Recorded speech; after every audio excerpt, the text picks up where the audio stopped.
सभी को नमस्कार। आज बहुत ऐतिहासिक दिन है। आज 2 अक्टूबर है। भारतीय कैलेंडर में आज का दिवस एक महत्वपूर्ण स्थान रखता है। आज ही के दिन हमारे देश के 2 रत्नों ने देश की धरती पे अवतार लिया था। मैं बात कर रहा हूँ राष्ट्रपिता श्री महात्मा गांधी जी और देश के पूर्व प्रधानमंत्री श्री लाल बहादुर जी शास्त्री। आज ही के दिन दोनों महान विभूतियों ने अपना जन्म लिया था। मैं सबसे पहले आप सभी प्रदेशवासियों को राष्ट्रपिता महात्मा गांधी और श्री शास्त्री जी की जयंती की हार्दिक शुभकामनाएं देता हूं। श्री महात्मा गांधी जी आज से 151 वर्ष पीछे चलते हैं। तारीख 2 अक्टूबर 1869, गुजरात के काठियावाड़ जिले के एक कस्बे पोरबंदर में मां पुतलीबाई और श्री करमचंद जी गांधी के घर आधुनिक भारत के निर्माता, सत्य और अहिंसा के पुजारी महात्मा गांधी ने जन्म लिया था। पुतलीबाई और करमचंद जी की 3 संतान थी। 3 बेटों में सबसे छोटे गांधी जी प्रारंभिक शिक्षा के बाद वकालत की पढ़ाई करने के लिए विदेश चले गए, लंदन चले गए। 1888 में विदेश चले गए। वकालत की डिग्री लेकर गांधी जी वापस भारत आ जाते हैं। बात 1893 की है। गुजरात के एक व्यापारी के किसी मुकदमे की पैरवी के लिए राष्ट्रपिता महात्मा गांधी जी को साउथ अफ्रीका जाना होता है। गांधी जी अफ्रीका पहुंच जाते हैं।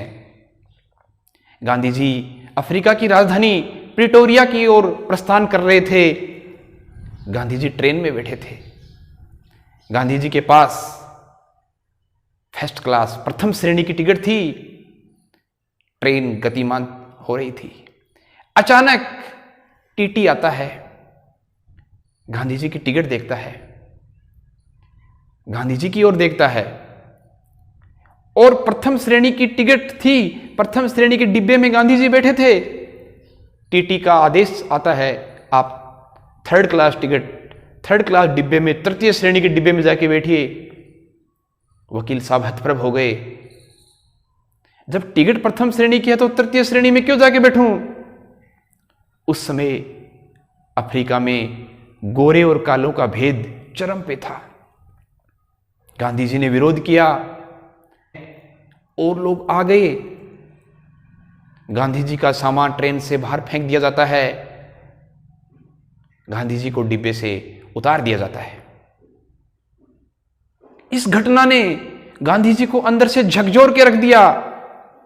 गांधी जी को सोचने को मजबूर कर दिया, क्या ये श्वेत भेद, इसके एक जन्म लेना, गोरे और काले में भेद, कोई गुनाह किया है?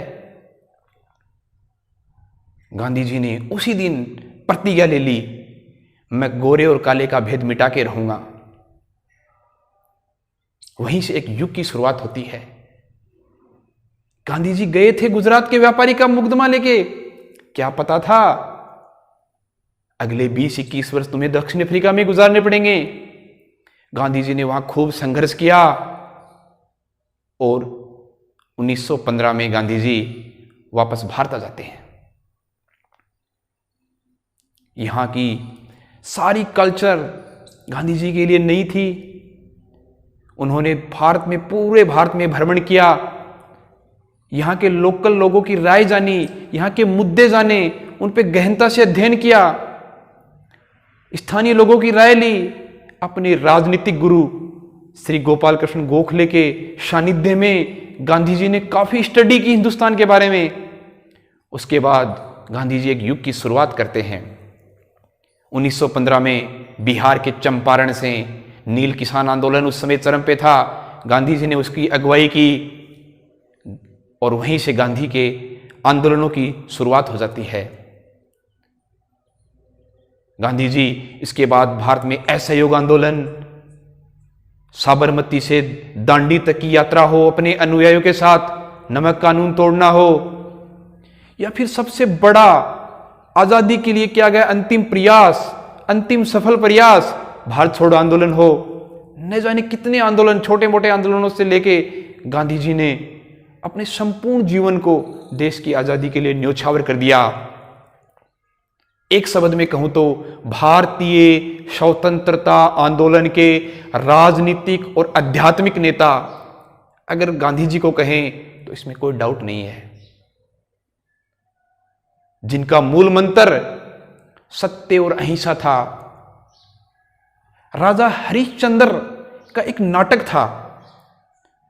राजा हरिश्चंद्र के नाटक से प्रेरणा लेकर राजा हरिश्चंद्र के नाटक ने गांधी जी के अंदर सत्य और निष्ठा के बीज बोए थे और देश 15 अगस्त सन 1947 को आजाद हो जाता है। गांधी जी का योगदान अविस्मरणीय है। आगे चलते हैं। तारीख 30 जनवरी सन 1948 भारतीय इतिहास का सबसे काला दिन, एक मनहूस दिवस। नई दिल्ली का बिड़ला भवन, गांधी जी प्रार्थना सभा कर गए। नाथूराम गोडसे ने राष्ट्रपिता के ऊपर 3 गोलियां दाग दी। सत्य और अहिंसा का पुजारी राष्ट्रपिता महात्मा गांधी उन 3 गोलियों के आघात से हमेशा के लिए गहरी निद्रा में सो गए और उनके मुंह से निकलने वाले अंतिम शब्द, हे राम। पूरा देश शोक के स्तब्ध में डूब गया। देश को उस दिन इतना आघात दिया जो आज तक देश उभरा नहीं है। नई दिल्ली में गांधी जी की समाधि स्थल राजघाट पे गांधी जी का अंतिम संस्कार कर दिया गया। उस समय पंडित जवाहरलाल नेहरू ने कहा था कि गांधी जी के चले जाने से हमारे जीवन की रोशनी चली गई है। गांधी जी के चले जाने से हमारे जीवन की रोशनी हमेशा के लिए चली गई है। गांधी जी के सत्य और अहिंसा से प्रेरणा लेकर संयुक्त राष्ट्र महासभा ने एक प्रस्ताव पास किया है। 2 अक्टूबर को अंतर्राष्ट्रीय अहिंसा दिवस मनाया जाएगा।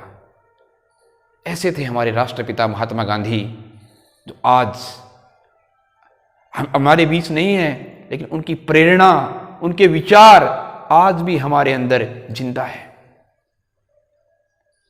ये थे गांधी जी। दूसरी महान विभूति श्री लाल बहादुर शास्त्री, वाराणसी के मुगल सराय में राम दुलारी देवी और शारदा प्रसाद जी श्रीवास्तव के घर आधुनिक भारत के एक रत्न, भारत रत्न लाल बहादुर शास्त्री ने जन्म लिया। कद काठी के छोटे थे शास्त्री जी, लेकिन उनके विचार, उनकी सादगी उससे कहीं गुना ऊपर थी। सादगी की प्रतिमूर्ति। पंडित जवाहरलाल नेहरू देश के प्रधानमंत्री थे। उनकी प्रधानमंत्री पद पे ही मृत्यु हो जाती है। योग्यता, सादगी, उस समय की परिस्थितियों को देखते हुए देश के गणमान्य लोगों ने श्री लाल बहादुर शास्त्री जी को प्रधानमंत्री के पद की शपथ दिला दी। देश अभी आजाद हुए थोड़े ही दिन हुए थे, कुछ ही वर्ष बीते थे। कुछ दिन पहले ही चाइना से भारत का युद्ध हुआ था। उन चाइना के युद्ध के सदमे से, उस समय के युद्ध के हालातों से भारत अभी उभरा ही नहीं था। भारत के पड़ोसी देश पाकिस्तान ने 1965 में, 1965 में वापस भारत पे हमला कर दिया। युद्ध होता है। देश में तत्कालीन प्रधानमंत्री श्री लाल बहादुर शास्त्री जी ने एक नारा दिया, जय जवान जय किसान। आज भी लोगों के जेहन में गूंजता है नारा। शास्त्री जी के इस नारे की युवाओं में, किसानों में, सैनिकों में इस तरह से जोश भर गया, इस तरह से जुनून आ गया, इस तरह से लोगों में जोश और जुनून की चिंगारियां फूटी, पाकिस्तान के कोने कोने में धधकने लग गई। पाकिस्तान को युद्ध में मुंह की खानी पड़ी। शास्त्री जी की पूरी भारत में नहीं पूरे विश्व में जय जयकार होने लग गई। उस समय की एक वाकया याद आता है। ताकतवर देश अमेरिका भी भारत के इतने जबरदस्त आक्रमण से हिल गया और उसने भारत से आग्रह किया, शास्त्री जी से आग्रह किया कि कुछ समय के लिए युद्ध विराम करो, ताकि लाहौर में फंसे हुए अमेरिका की लाहौर में जो अमेरिका के नागरिक फंसे हैं उनकी सकुशल घर वापसी हो सके। अंततः निर्णय हुआ, भारत ने पाकिस्तान को हरा दिया। भारत का झंडा बुलंदियों से लहराने लग गया। विश्व के अनेक देशों में भारत की वाह वाह हुई, शास्त्री जी की जय जयकार होने लग गई। लगभग 18 माह तक शास्त्री जी प्रधानमंत्री पद पर सुशोभित रहे। उसके बाद अमेरिका, रूस, चाइना आदि देशों के लोगों ने, आदि देशों के प्रमुखों ने सोवियत संघ, रूस के एक शहर है ताशकंद, वहां पर पाकिस्तान के प्रधानमंत्री अयूब खान और तत्कालीन भारत के प्रधानमंत्री श्री लाल बहादुर जी शास्त्री जी को ताशकंद में बुलाया समझौता कराने के लिए। पाकिस्तान की जो जमीन भारत ने जीत के पाकिस्तान की भूमि पे झंडा लहरा दिया था, उसका समझौता करने के लिए शास्त्री जी को ताशकंद में बुलाया। रात को समझौता हुआ, साइन हुए हैं। क्या साइन हुए, क्या समझौता हुआ, भविष्य के गर्भ में छिपा हुआ है, आज भी आंखों से ओझल है। 11 जनवरी 1966, 11 जनवरी 1966 को ताशकंद के अंदर श्री लाल बहादुर शास्त्री की मृत्यु हो जाती है और बताया जाता है कि हार्ट अटैक से शास्त्री जी की मृत्यु हो गई। उनकी मृत्यु आज भी एक रहस्यमयी बनी हुई है। ताशकंद की फाइलों में शास्त्री जी की मृत्यु आज भी एक रहस्यमयी बनी हुई है। वहीं दफन है। अनेक कमेटियां बनी, लेकिन नतीजा अभी भी निष्कर्ष तक कोई भी कमेटी नहीं पहुंची। उनकी शादी का एक छोटा सा उदाहरण बताता हूं आपको। शास्त्री जी जब रेल मंत्री थे, एक बार वो ट्रेन में सफर कर रहे थे, मुंबई जाना था। स्टेशन से ट्रेन में बैठते हैं, बाहर भयंकर गर्मी थी, अंदर बैठते ही ठंडक महसूस होती है। शास्त्री जी ने अपने पीए कैलाश बाबू को बुलाया। कैलाश बाबू को कहा कि बाहर इतनी गर्मी थी, अंदर इतना ठंडक महसूस हो रही, क्या कारण है? शास्त्री जी के पीए कैलाश बाबू कहते हैं तत्कालीन रेल मंत्री को कि साहब अंदर कूलर लगा हुआ है। तो शास्त्री जी ने कहा, क्या इसी डिब्बे में कूलर है या सभी ट्रेन के सभी डिब्बों में कूलर है? कैलाश बाबू कहते हैं, साहब ये फर्स्ट क्लास डिब्बा है, प्रथम श्रेणी डिब्बा है, तृतीय श्रेणी में कूलर नहीं लगा है। तो शास्त्री जी ने कहा, इस डिब्बे से भी इस कूलर को हटाओ, अगर आप सभी में लगा सकते हो तो लगाओ, वरना इसमें भी हटाओ। मथुरा में वो कूलर उतार दिया जाता है। आज भी उस ट्रेन के प्रथम श्रेणी के उस डिब्बे में कूलर की जगह है लकड़ी लगी हुई है। देश के ऐसे महान सादगी की प्रतिमूर्ति लाल बहादुर शास्त्री 11 जनवरी 1966 को ताशकंद में शहीद हो जाते हैं। नई दिल्ली के यमुना नदी के किनारे राजघाट पर शास्त्री जी की समाधि स्थल बनाया गया। ऐसे दोनों महान विभूतियों को मैं नमन करता हूं। ऐसी विभूतियों से हमें जीवन में प्रेरणा लेनी चाहिए। उनकी सादगी, उनके सत्य, उनके अहिंसा से हमें प्रेरणा लेनी चाहिए और हमें भी अपने जीवन पे उस पर धारण करनी चाहिए। आप सभी को श्री महात्मा गांधी जी और श्री शास्त्री जी के जन्म दिवस की पुनः बहुत बहुत बधाई और हार्दिक शुभकामनाएं।